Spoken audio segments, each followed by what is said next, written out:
pessoal, boa tarde, como estão? Tudo bem? Sejam bem-vindos ao festival, espero que todos se divirtam muito e um beijinho no coração de todas. Foi uma história um pouco longa, não? No princípio, eu não me chamava Samira.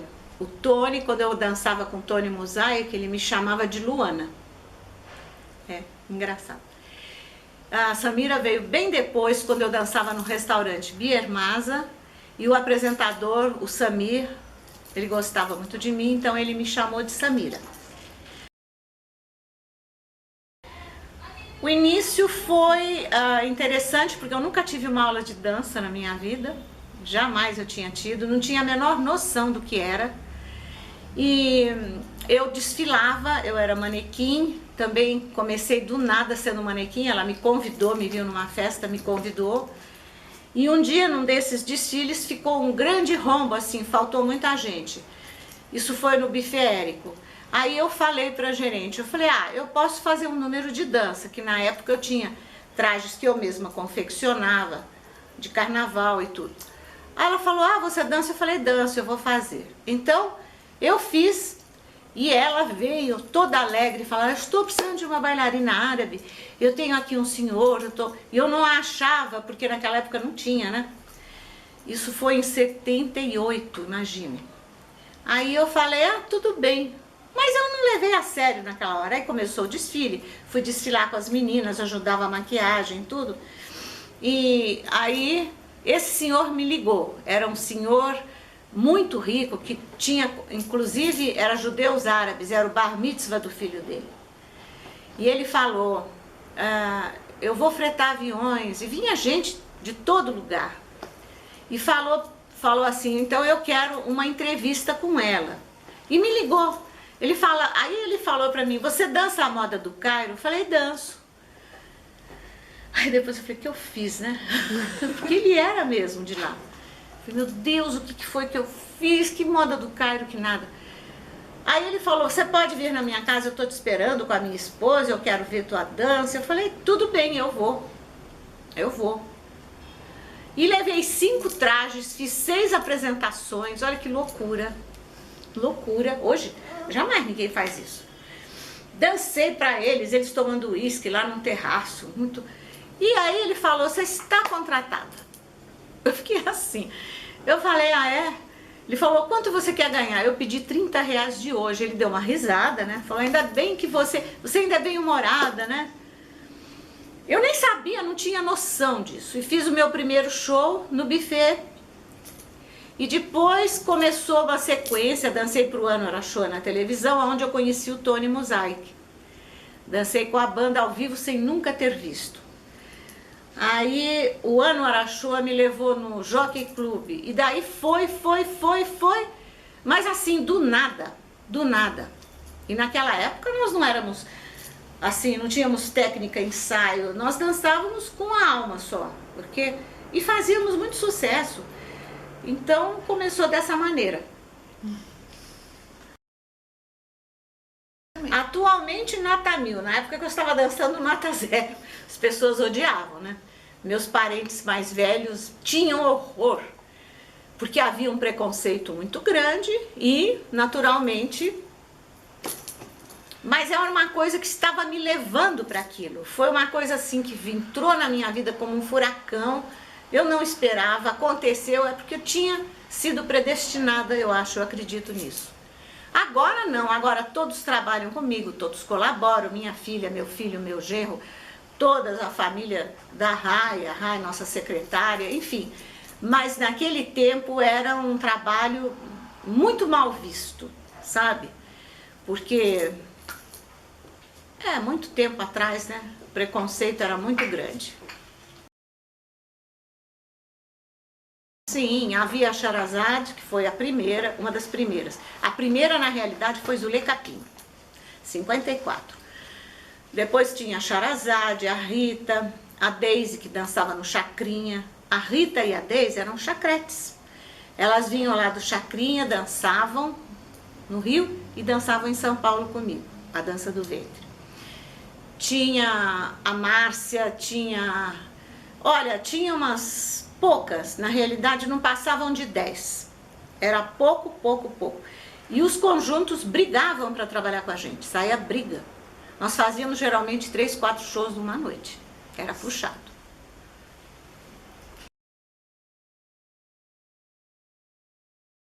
Como eu falei, tinha um preconceito muito grande. As mulheres ficavam querendo aula, mas os maridos não deixavam elas falarem com as bailarinas. E o que eu fazia naquela época é o que eu faço agora. Mesma coisa. Então elas esperavam eu descer do camarim, fingiam que eu no toalete, aí você dá aula de dança. Essas coisas assim, porque não tinha muita abertura. Hoje os maridos trazem as mulheres. Os noivos, os irmãos, as mães, os pais. Mas na minha época era uma coisa muito séria, a dança. Dancei na Casa de Chá, no Biermasa, no El Chalita, no Missirlu, no Semiramis, dancei no Zorba o Grego.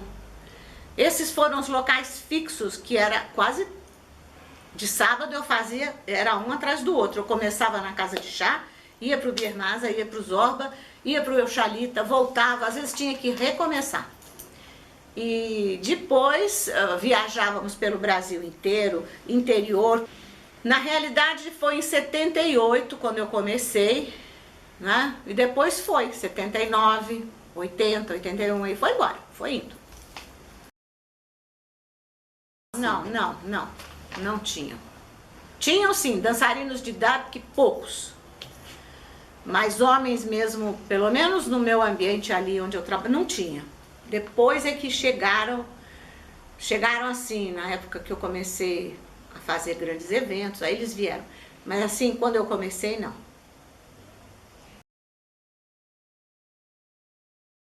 O Saí da Azar, que tocava no Biermasa, tinha a banda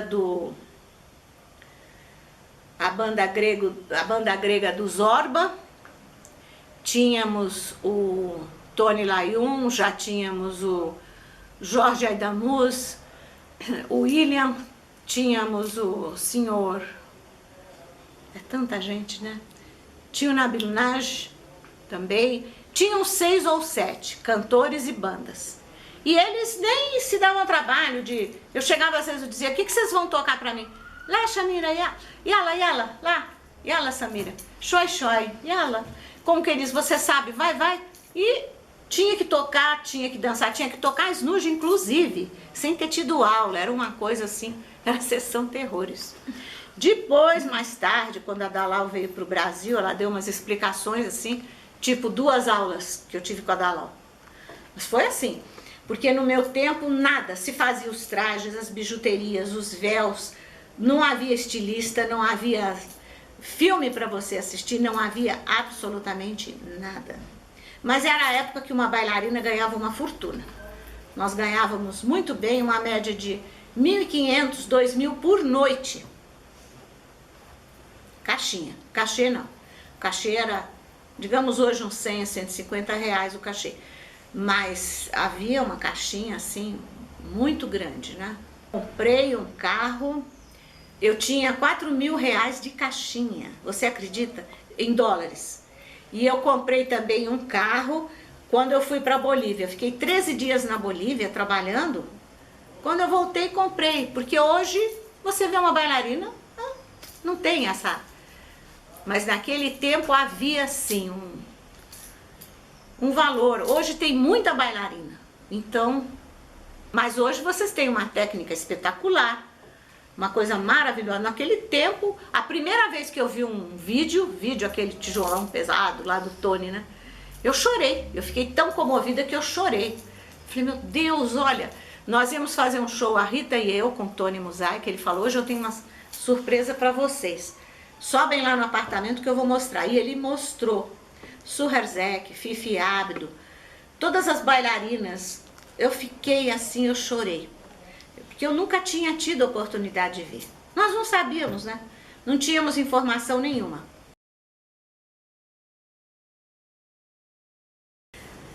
A escola surgiu da seguinte maneira, que não era nenhuma escola, era um quartinho, assim, haviam muitos pedidos na época e ninguém dava aula, então eu resolvi atender a demanda. E o primeiro ano a festa foi aqui nessa casa, lotou. As bailarinas desciam de cima, se trocavam em cima e desciam. No segundo ano foi na vizinha, que tinha um espaço, um restaurante, também lotou. No terceiro já fui para um clube, depois foi para o AMB Tênis Clube, espalhou mesmo. Comecei a dar aula em 90, foi 90. E o mercado persa, eu até comentei com a Cláudia Sense, puxa Cláudia, mas eu ia fazer uma coisa super humilde. Eu falei, sabe, eu tenho a ideia de montar um local que todo mundo se encontre, dançarinas, músicos, e todo mundo, mas para trocar, não era nem para vender. Todo mundo senta no chão, que nem lá mesmo, abre um paninho, um tapete, põe as coisas que quer trocar, quer vender entre nós. Olha que coisa humilde. Mas, na realidade, já vieram pessoas expor. No primeiro já foi um sucesso, eu fiz sozinha. Meu filho apresentou e eu fiz. E depois a Shalimar já entrou, né? No segundo, não me lembro se no segundo ou no terceiro ela já entrou. Era no Clube Coping. E aí começou a aumentar, e aí foi embora. Mas assim, é um lugar que as pessoas se reúnem para trocar energias. Por isso que é bom, né? Então não é só eu vou aparecer, minhas alunas vão aparecer, não. Todo mundo está subindo. É o templo da mulher, não importa a raça, a idade, o tipo físico. Ali é dos 5 anos em diante, vai até os 80, se a pessoa aguentar, vai dançar. Né? Eu acho isso importante. E foi assim que começou.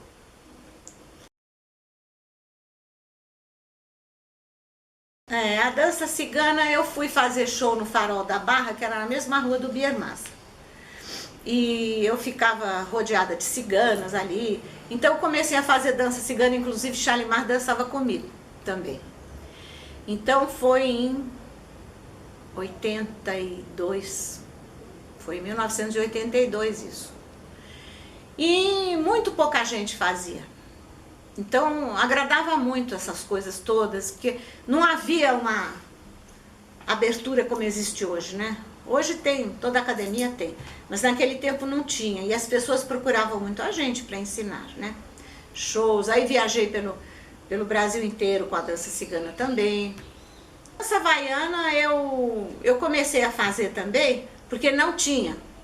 E eu achei que era uma energia muito forte, linda, maravilhosa, porque também trabalho quadril de maneira diferente, né? Diferenciada do árabe, mas nós trabalhamos muito quadril. Então eu comecei assim também do nada. Não teve nada que eu estudei as ilhas todas, os rituais astrais, mas nunca estive lá para ver também. Apenas estudei. Não tinha filme, não tinha nada, mas eu estudei, por exemplo, Tonga, Rarotonga, a ilha de Fiji, a ilha de Havaí. Todas essas ilhas têm uma característica, mas todas elas na realidade falam do dia do nativo, né? Desde o pôr do sol até a noite. Então fala do vulcão, da pescaria, da dançarina, a nativa dançando ao luar, essas coisinhas poéticas, né? Então, eu não sou cigana nascida, eu sou cigana adotada, da tribo Calô em Caldeirante. Tribo não, que eles não gostam que chame tribo, é clã. E minha tia Esmeralda me adotou no mercado persa, subiu com uma cestinha e falou que eu estava sendo adotada isso há 20 anos atrás. Tanto que o nosso chefe, que é o Cralhos, o Carlinhos, casou a minha filha com meu genro também. Porque minha filha é casada no civil, no religioso e no cigano. Então eu aprendi muita coisa com eles também, porque eu convivi muito com esse povo cigano. E foi muito bom, eu tenho muito orgulho disso. O tio dele era o capitão Zurkes Banos do circo, ele já faleceu, mas eu cheguei até a dançar para ele, tive o prazer de dançar para ele. E aí o Carlinhos teve até um irmão que morreu na roda da morte com a moto. E ele me contou muitas histórias. A mãe dele também morreu no picadeiro, sabe? Então é uma vida muito alegre, muito triste, muito interessante a vida do Carlinhos. Uma pessoa maravilhosa.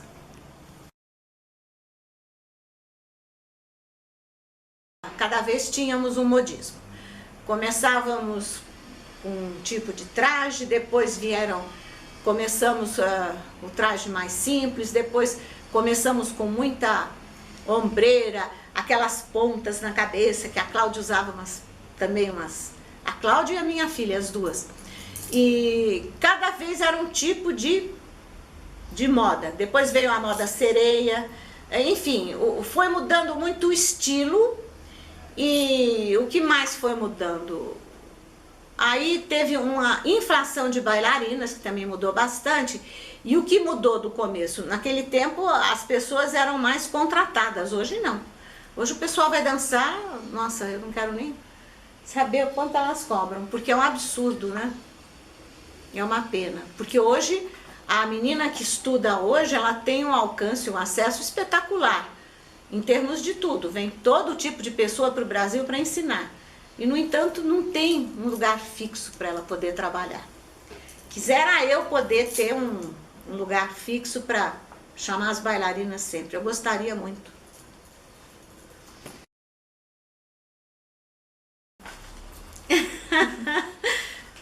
Não sei, para mim é muito... Eu não sei se eu me considero uma mestra, no meu modo de ver. Os outros têm uma maneira de me ver, né?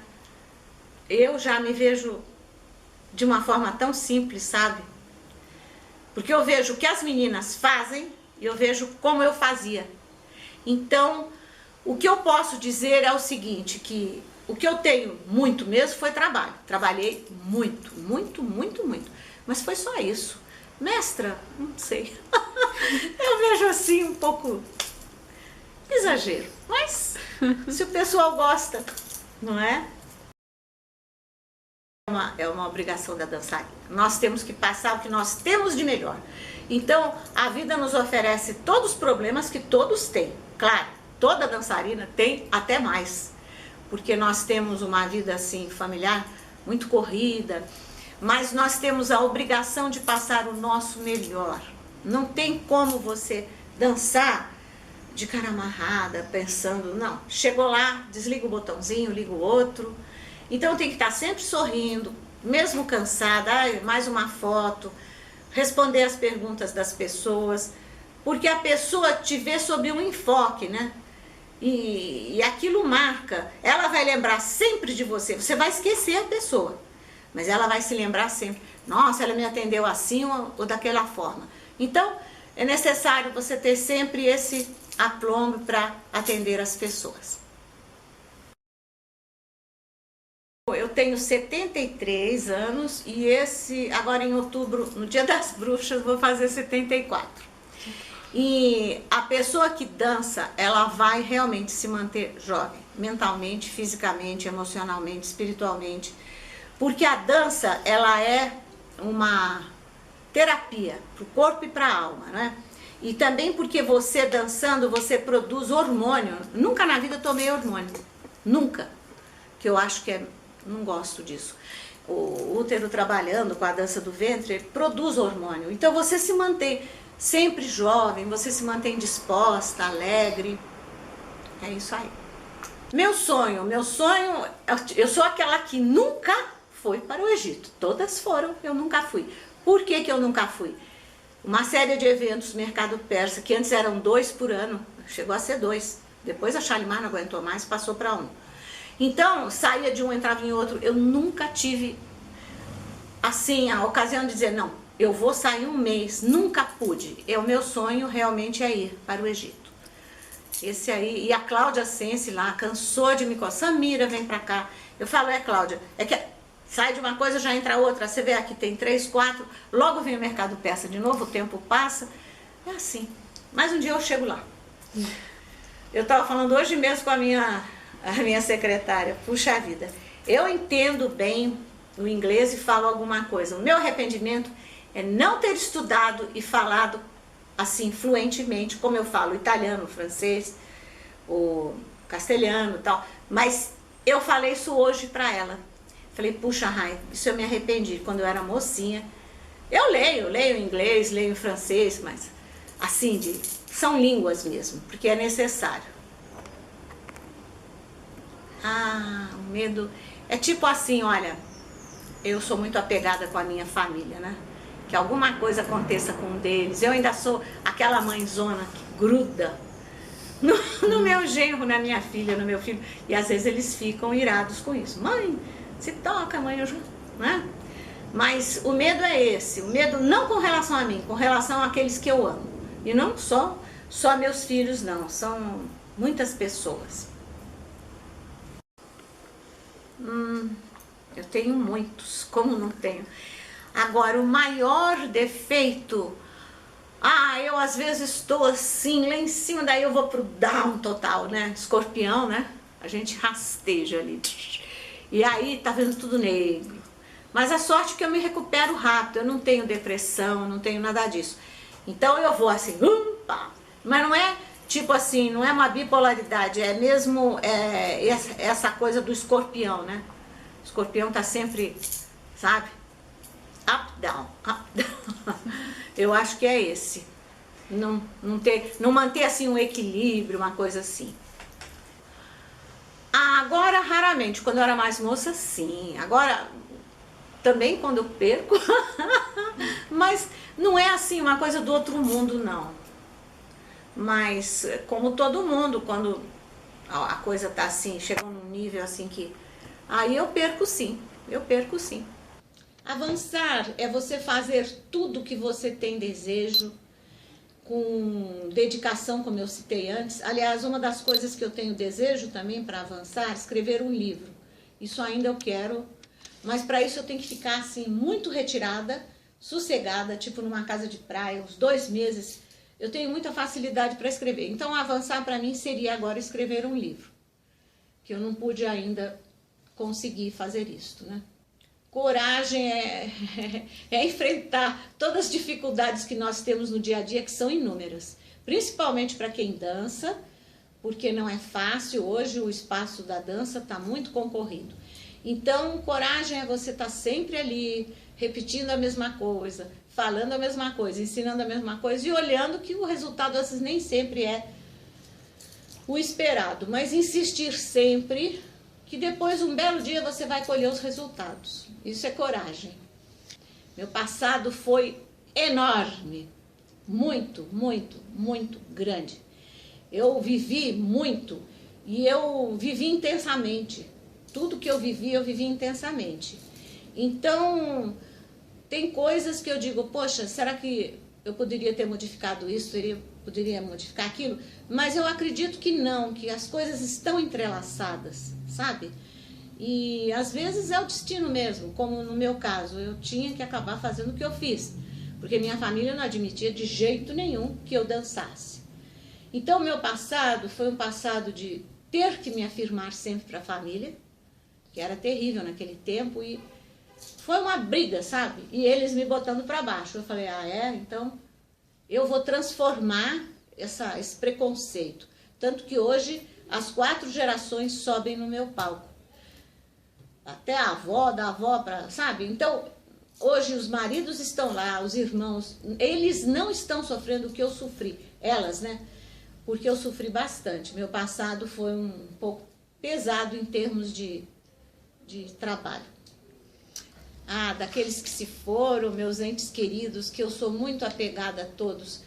Eu amei todos com muito carinho. E então, nesse momento que eu vejo assim, agora mesmo perdi uma amiga, né, em março, muito querida. No ano passado, em julho, perdi um amigo. Então, eu trabalho bem essa parte porque eu tenho uma espiritualidade que, na realidade, nós temos que ter a aceitação toda. Não, normal, porque também se não tiver, não tem jeito. Mas, na realidade, isso às vezes eu tenho muita saudade, muita mesmo. Então, são as pessoas que eu não tenho mais. E de certas coisas que eu fazia, mas hoje até que eu posso repetir, né? Mas é mais assim das pessoas que não estão mais aqui comigo. Magia, eu amo, minha paixão. Eu estudo magia desde que eu nasci praticamente, porque eu nasci num lugar assim altamente espiritualizado, que era a minha casa no Rio de Janeiro, né? E meu pai, ele tinha um centro e nós trabalhávamos de segunda a domingo. Eu não tive infância praticamente.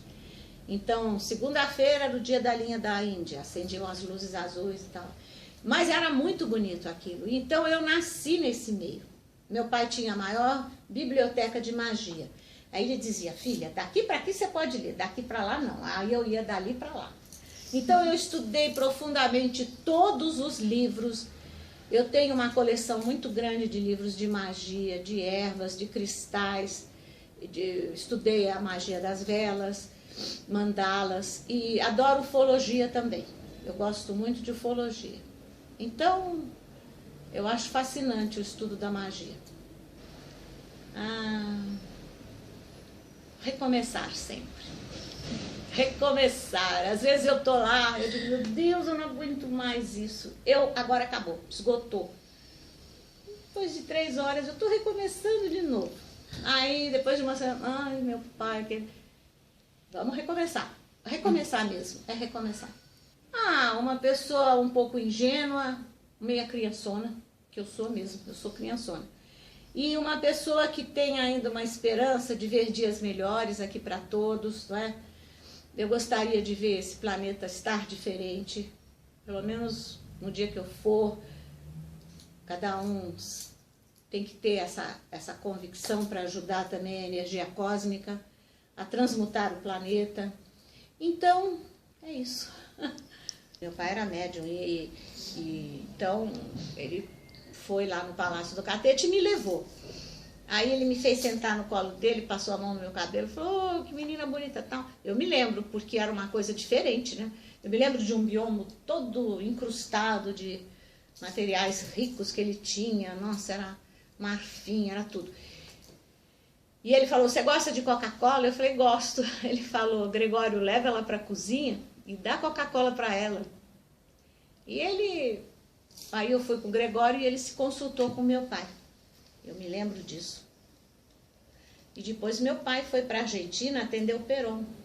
Eu tinha 10 anos de idade. Por isso que eu não tive infância. Eu fui uma pessoa estranha, sabe? Eu e minha irmã. Não tivemos praticamente uma infância. Foi uma vida muito estranha. Aí com 12 anos eu vim para São Paulo, né? Depois fui para a Itália, morei 1 ano lá na Itália, e assim. Minha mãe nasceu numa aldeia antiga, uma aldeia que se chamava Monteleone Sabino.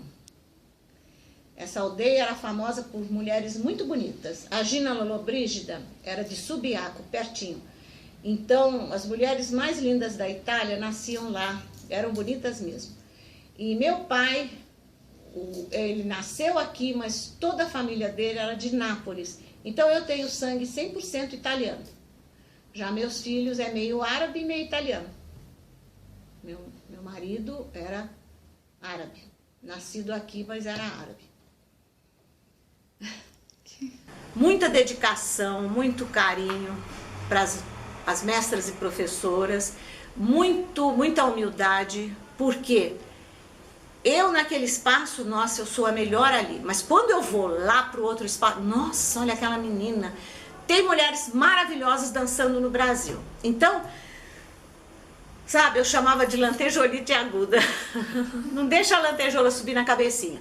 Vocês têm que ser rainhas em cena e camponesas na coxia. Humildade, dedicação, treinamento, porque hoje vocês têm o mundo na palma da mãozinha de vocês. Vocês têm tudo, tudo, o que nós não tínhamos. Então, dar valor para isso. É isso que eu tenho a passar para vocês.